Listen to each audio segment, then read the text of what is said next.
Indonesia adalah penghasilan buah kakao ketiga di dunia. Ini didukung dengan adanya lokasi geografis di Indonesia. Tanaman kakao adalah jenis tanaman perkebunan yang sangat populer dengan olahan buahnya. Salah satunya yaitu coklat.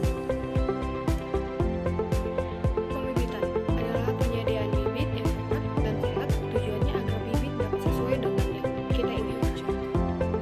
Faktor yang mempengaruhi tanaman kakao seperti juga tanaman perkebunan lainnya, seperti air, cahaya matahari, suhu, kelembapan. Pertumbuhan vegetatif bibit terbagi atas pertumbuhan daun, batang, dan akar. Untuk sambung pucuk sendiri, sambung pucuk ini menyambungkan bibit batang bawah yang berasal dari biji dengan batang atas yang bersumber dari intares.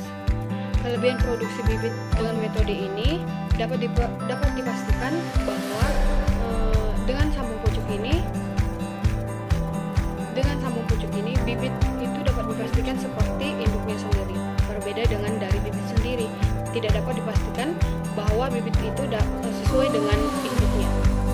Selain itu, bibit sambung pucuk ini memiliki perakaran yang kuat karena batang bawahnya berasal dari biji, berbeda dengan snack yang memiliki akar serabut. Nama saya Nagita Nawaranduru.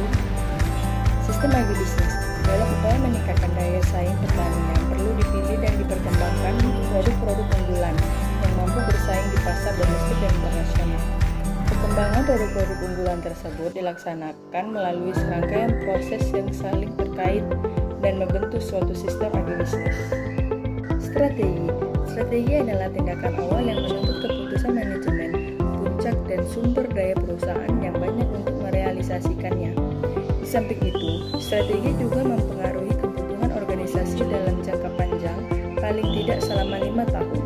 Oleh karena itu, sifat strategi adalah berorientasi ke masa depan. Strategi mempunyai konsekuensi multifungsional atau multidivisional, dan dalam perumusannya perlu mempertimbangkan faktor-faktor internal maupun eksternal perusahaan.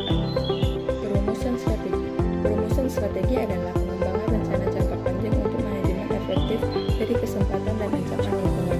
Dilihat dari kekuatan dan kelemahan perusahaan, strategi yang dirumuskan bersifat lebih spesifik tergantung